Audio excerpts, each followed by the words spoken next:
예수님과 제자들이 갈릴리 바다를 건너서 게네사렛이라고 하는 곳에 도착했습니다.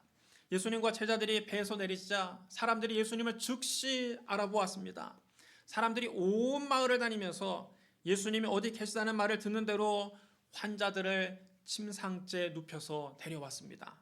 예수님께서 도시든지 시골이든지 어디에 가든지 사람들이 병자를 시장에 데려다 놓고 예수님의 옷깃만이라도 만지게 해달라고 간청했습니다. 그리고 예수님의 옷에 손을 대는 자는 다 고침을 받았습니다.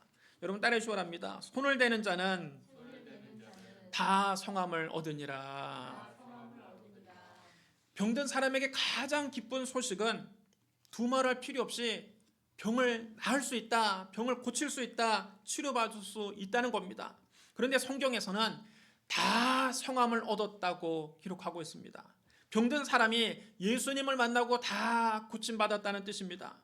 오늘 시간에 여러분의 병도 다 고침받으시기를 주님의 이름으로 축복합니다.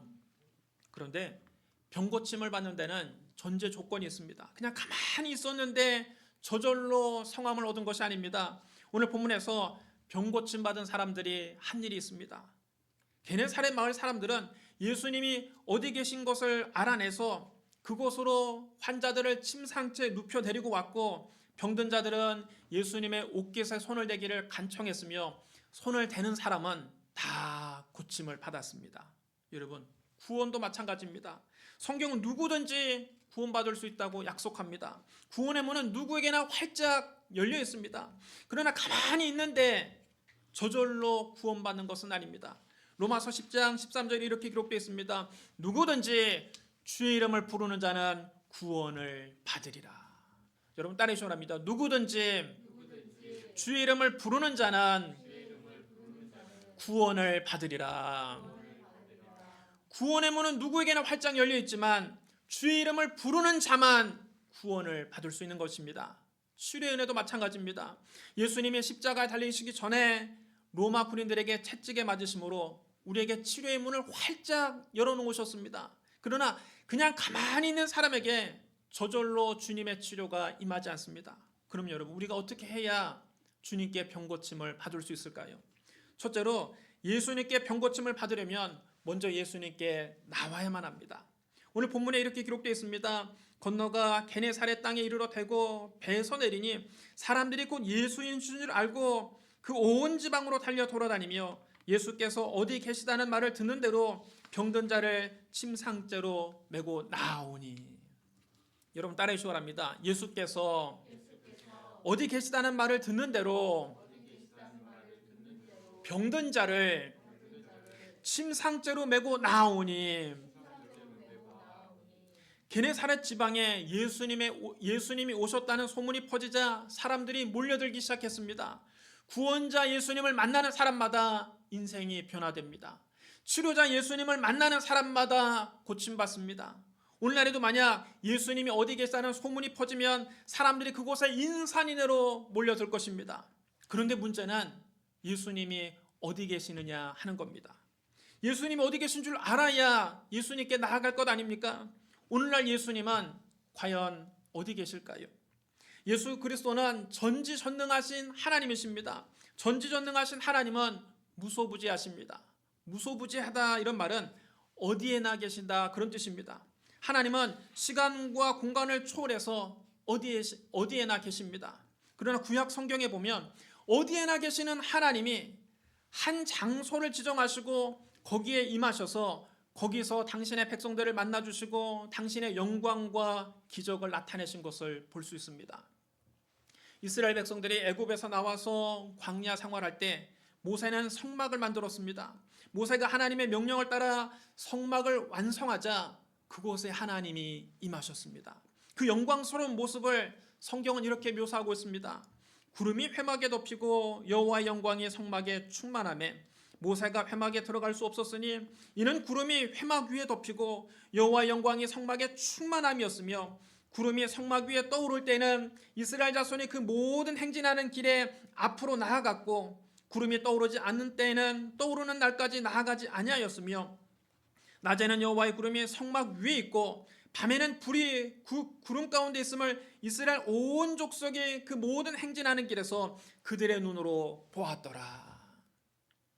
이스라엘 자손이 광야 생활하는 동안 구름 기둥이 항상 성막 위에 떠올랐습니다. 구름은 하나님의 임재를 상징하는 것입니다. 광야 생활한 이스라엘 자손은 성막에서 하나님을 만날 수 있었습니다. 그래서 성막을 다른 말로 회막이라고 합니다. 회막이란 영어로 The Tent of Meeting, 다시 말하면 만남의 장막이라는 뜻입니다. 광야 생활하는 이스라엘 자손은 성막에서, 회막에서 하나님을 만났습니다. 그래서 그들은 광야 생활하는 동안 항상 성막을 중심으로 이동하고 성막을 중심으로 생활했습니다. 그런데 이스라엘 자손이 약속의 땅 가나안에 정착한 이후에는 더 이상 이동식 성막은 필요 없게 됐습니다. 그래서 솔로몬은 하나님의 명령에 따라 웅장하고 화려한 성전을 지었습니다. 성전을 건축한 솔로몬이 감격에 겨워 이렇게 고백합니다.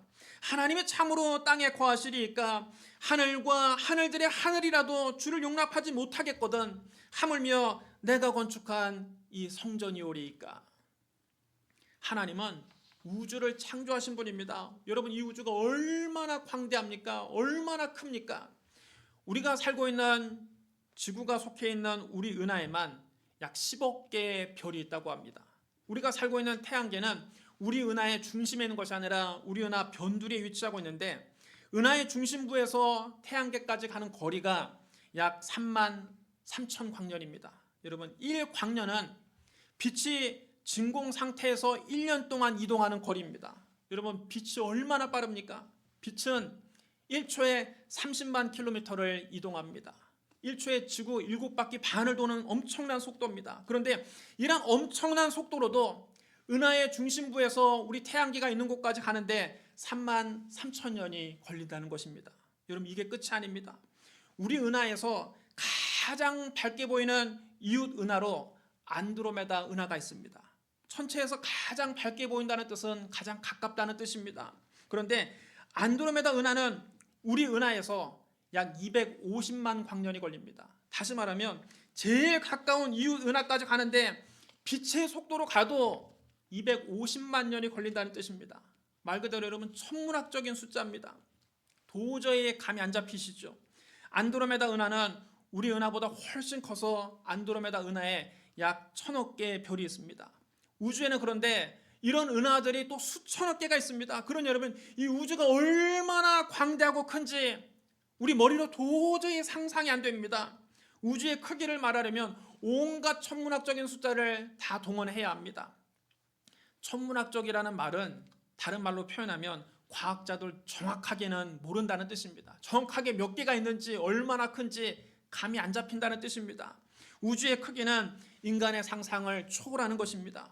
그런데 하나님은 이 우주를 창조하신 분입니다.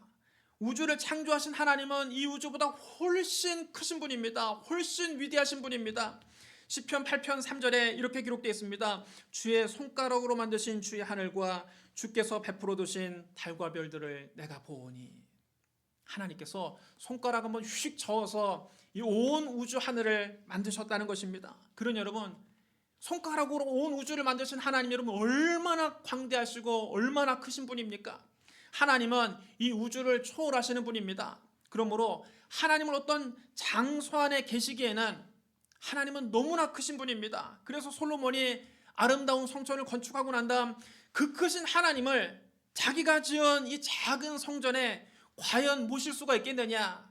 그 크신 하나님이 자기가 만든 이 성전에 계실 수 있겠느냐? 그렇게 고백한 것입니다. 사실 땅에서 아무리 웅장한 성전을 건축한다 할지라도, 아무리 웅장한 건물을 지은다 할지라도 하나님을 그 안에 모시기에는, 그 건물 안에 모시기에는 너무나 작을 수밖에 없습니다. 그러나 중요한 것은 우주도 초월하시는 그 크신 하나님께서 어떤 특정한 장소에서 당신의 영광과 능력을 나타내시기를 기뻐하신다는 사실입니다. 구약 시대에 성막과 성전에 임재하신 하나님은 오늘날에는 과연 어디에 임재하실까요? 오늘날 하나님께서는 교회에 임재하셔서 역사하십니다. 귀 있는 자는 성령의 교회들에게 하시는 말씀을 들을지어다. 여러분 따라하시오랍니다. 귀 있는 자는 성령이 교회들에게 하시는 말씀을 들을지어다. 요한계시록에는 이 말씀이 7번이나 나옵니다. 마지막 때 성령님은 교회를 통해서 말씀하시고 교회를 통해서 역사하신다는 강력한 증거입니다. 성령님은 교회를 떠난 한 개인에게 말씀을 주지 않습니다. 교회를 떠나서 혼자 성령의 음성을 들으려다 도리어 마귀의 음성에 사로잡히고 마는 것입니다.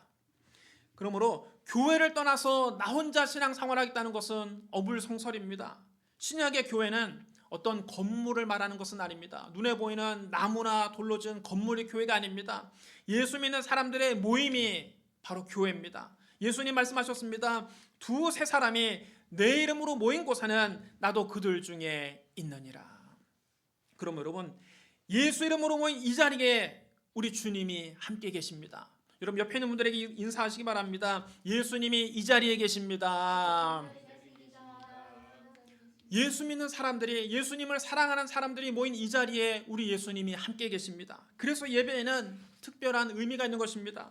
예배는 주님을 만나는 시간이요, 주님을 체험하는 장소입니다. 주님을 사랑하는 사람들이 모여서 함께 주님을 찬양하고 함께 주님을 예배하는 곳에 우리 주님이 함께 하십니다. 우리가 찬양하는 중에, 우리가 기도하는 중에, 우리가 말씀을 듣는 중에 하나님이 이 자리에 임재하십니다. 우리는 예배 시간에 내 삶을 변화시키는 주님을 만나는 것입니다. 그러므로 예배에는 특별한 하나님의 축복이 있습니다. 예배의 자리에 주님이 임하십니다. 예배의 자리에서 주님이 우리에게 말씀하십니다. 예배의 자리에서 주님이 우리 가운데 역사하십니다. 예배의 자리에서 주님의 능력이 나타납니다. 예배의 자리에서 기적이 일어납니다. 예배의 자리에서 삶의 문제가 해결됩니다. 예배의 자리에서 주님의 치료가 나타납니다. 여러분, 예배는 단순한 종교 의식이 아닙니다. 어떤 형식이 아닙니다. 살아계신 주님을 만나는 시간입니다. 주님의 임재를 경험하고 주님의 기적을 체험하는 시간이 바로 예배입니다. 예배 자리에 나올 때는 항상 이런 기대와 설렘을 가지고 나오셔야 됩니다. 주일에 나올 때 이런 기대를 가지고 나와야 됩니다. 예배 나올 때 마치 도살장에 끌려가는 소처럼 마지못해 끌려 나오는 사람은 아직 예배가 뭔지 모르는 것입니다. 예배 빼먹기를 곶감 빼먹듯이 하는 사람은 아직 주님을 만나는 예배의 감격을 체험하지 못했기 때문입니다. 예배 시간에 늦기를 밥 먹듯 하는 사람은 아직까지 예배의 기적을 경험하지 못했기 때문입니다. 예배 시간 내내 하품만 하며 시계만 쳐다보는 사람은 아직 예배의 영광에 빠져보지 못한 사람입니다. 게네사렛 마을 사람들은 주님이 오셨다는 소식을 듣고 설렘과 기대를 가지고 주님 앞에 달려나왔습니다. 우리도 주님을 만난다는 설렘과 기대를 가지고 예배의 자리에 달려나와야 됩니다. 왜냐하면 예배를 드리는 곳에 우리 주님이 계시기 때문입니다. 오늘 예배드린 이 자리에서 예수님을 만나시기 바랍니다. 오늘 예배드린 이 자리에서 기적을 체험하시기 바랍니다. 오늘 예배드린 이 자리에서 여러분의 삶의 문제를 해결받으시기 바랍니다. 오늘 예배드린 이 자리에서 여러분의 마음의 병과 육신의 병을 고침받으시기를 주님의 이름으로 축복합니다. 둘째로, 병든 사람을 치료받게 하기 위해서는 그를 예수님께 데리고 나오는 수고와 희생을 아끼지 말아야 합니다. 마가복음 6장 55절에 이렇게 기록되어 있습니다. 그 온 지방으로 달려 돌아다니며 예수께서 어디 계시다는 말을 듣는 대로 병든 자를 침상째로 메고 나오니. 여러분 따라해 주시기 바랍니다. 병든 자를 침상째로 메고 나오니. 게네사렛 마을 사람들은 병든 자를 침상째로 메고 주님 앞에 나왔습니다. 얼마나 힘들겠습니까? 스스로 거동하지 못하는 사람을 부축할 수 없어서 데리고 나오기가 너무 힘드니까 아예 침상째 들고서 나오는 것이 얼마나 수고스럽겠습니까? 그들은 병든 자를 위해서 이런 큰 수고와 희생을 마다하지 않았습니다. 그래서 그들은 기적을 체험한 것입니다. 마가복음 2장에 보면 4명의 친구가 한 중풍병자를 예수님께 데리고 나오는 장면이 나옵니다. 그들이 예수님이 계신 집에 가봤더니 이미 집안에 사람이 가득 있어서 발디딜 틈조차 없었습니다. 이 4사람이 중풍병자를 예수님 앞에 데리고 가야겠는데 도저히 사람들을 뚫고 예수님 앞에 그 중풍병자를 데리고 갈 수가 없는 겁니다. 그러자 그들은 지붕 위에 올라가서 지붕을 뜯어내고 병든 친구를 예수님 앞에 침상째 내려보냈습니다. 참으로 충격적인 장면입니다. 그들이 지붕을 뜯는 동안 먼지와 톱밥이 예수님과 사람들 머리 위로 자욱하게 쏟아집니다. 그 자리에 있던 사람들이 그들의 행동을 무례하다고 비난했습니다. 남의 집 지붕을 뜯어낸 것에 대해서 그들은 손해배상도 해야 했습니다. 그러나 그들은 기꺼이 사람들의 비난도 감수하고 지붕을 복구하기 위해 많은 비용도 지불했습니다. 그들에게는 중풍병자 친구가 주님을 만나야 하고 고침받아야 한다는 강한 소원이 있었습니다. 그 무엇도 감수하려는 각오가 있었습니다. 그들의 간절한 소망은 오직 이 중풍병자가 예수님을 만나야 한다는 그 한 가지뿐이었습니다. 그런데 마가복음 2장 5절에 이렇게 기록되어 있습니다. 예수께서 그들의 믿음을 보시고 중풍병자에게 이르시되 작은 자야 네 죄사함을 받았느니라. 여러분 따라하셔야 합니다. 예수께서 그들의 믿음을 보시고 그러자 중풍병자가 일어나서 침상을 들고 모든 사람 앞에서 보는 대로 걸어 나갔습니다. 사람들이 그것을 보고 깜짝 놀라서 다 말을 했습니다. 우리가 이런 일을 도무지 보지 못하였도다. 사람들이 놀라서 하나님께 영광을 돌리며 찬송했습니다. 여러분 오늘날에도 병자를 예배의 자리에 데리고 나온다는 것이 얼마나 힘들겠습니까? 거동이 불편한 사람을 부축해서 집 밖으로 모시고 나와야죠. 안아서 차에 태워야 되죠. 교회에 오면 또 다시 안아서 차에서 내려드려야 됩니다. 이처럼 많은 번거로움이 있습니다. 그러나 병자를 치료받게 하기 위해서는 이런 수고와 희생을 마다하지 않아야 합니다. 주님은 그 믿음을 보시고 우리에게 치료 은혜를 베풀어 주시는 것입니다. 여러분의 믿음을 주님께 보여드리기를 주님의 이름으로 축원합니다. 셋째로 치료받기 위해서는 예수님께 손을 내밀어야 합니다. 마가복음 6장 56절에 이렇게 기록되어 있습니다. 아무데나 예수께서 들어가시는 지방이나 도시나 마을에서 병자를 시장에 두고 예수께 그의 옷가에라도 손을 대게 하시기를 간구하니 손을 대는 자는 다 성함을 얻으니라. 여러분 따라하셔야 합니다. 손을 대는 자는 다 성함을 얻으니라. 예수님의 옷깃에 손을 댄다는 것은 믿음을 의미하는 것입니다. 주님이 정말 나를 고쳐줄 것을 믿으니까 예수님께 손을 내미는 것입니다. 예수님 저를 고쳐주세요. 오늘 저를 변화시켜주세요. 주님을 믿습니다 하고 손을 내밀어 예수님을 만지는 순간 주님의 능력이 그에게로 흘러들어가 고침을 받게 되는 것입니다. 하루는 예수님께서 많은 무리에 쌓여서 가고 계실 때 그 무리 중에 12의 혈루증 앓던 여자가 있었습니다. 그는 많은 의사를 찾아다니며 온갖 고생을 했습니다. 그러나 가진 돈만 다 허비하고 아무런 효험을 보지 못했습니다. 오히려 병은 점점 나빠질 뿐이었습니다. 그러던 중에 예수님에 관한 소문을 듣고 사람들 틈에 끼어서 예수님을 따라가다가 예수님 옷에 손을 대었습니다. 그 여자가 속으로 생각했습니다. 내가 그의 옷에만 손을 대어도 구원을 받으리라. 그 믿음으로 예수님 옷에 손을 갖다 대자 그 즉시 그의 혈루근원이 깨끗이 말라버렸습니다. 바로 그때 예수님은 당신의 능력이 나간 것을 아셨습니다. 그래서 돌아보시며 물으셨습니다. 누가 내 옷에 손을 대었느냐? 제자들이 말했습니다. 주님, 이렇게 많은 사람들이 주님을 에워싸고 밀기도 하고 당기기도 하는데 누가 손을 대었다고 물으십니까? 그러니 예수님은 그 손을 댄 여자를 찾으셨습니다. 여자가 자기에게 일어난 일을 알고서 두려워 떨었습니다. 여자가 예수님 발 앞에 엎드려 모든 사실을 예수님께 아뢰었습니다. 그러자 예수님께서 여자에게 부드러운 목소리로 말씀하셨습니다. 딸아, 네 믿음이 너를 구원하였으니 평안히 가라. 네 병에서 놓여 건강할지어다. 여러분 따라하셔야 합니다. 네 믿음이 너를 구원하였으니. 예수님은 내 믿음이 너를 구원하였다 말씀하지 않으셨습니다. 네 믿음이 너를 구원하였다고 말씀하셨습니다. 그 자리에서 수많은 사람이 예수님을 애워싸고 예수님을 밀기도 하고 당기기도 했습니다. 예수님 옷을 만진 사람이 한두 사람이 아닙니다. 그런데 그 가운데 병고침을 체험한 사람은 이 혈루증 여인 한 사람밖에 없었습니다. 왜 그랬습니까? 이 여인은 믿음으로 예수님 옷에 손을 댄 것이고 다른 사람은 그냥 건성으로 만진 겁니다. 이 여인은 절박했지만 다른 사람들은 그냥 호기심에 만져볼 뿐입니다. 저는 오늘 이 자리에 계신 여러분 모두 다 이 혈루증 여인처럼 기적의 주인공이 되기를 바랍니다. 예수님 오늘 이 자리에 와 계십니다. 예수님의 능력이 부족해진 것이 아닙니다. 예수님의 능력이 부족한 것이 아닙니다. 예수님의 능력이 줄어든 것이 아닙니다. 우리가 어떤 병에 걸렸든지 주님은 우리를 치료하실 수 있습니다. 예수님께는 능치 못할 일이 없습니다. 그러나 우리가 믿지 않으면 주님은 기적을 행하지 않으십니다. 마가복음 6장 1절로부터 6절에 보면 예수님께서 고향 나사렛에 가신 일이 기록되어 있습니다.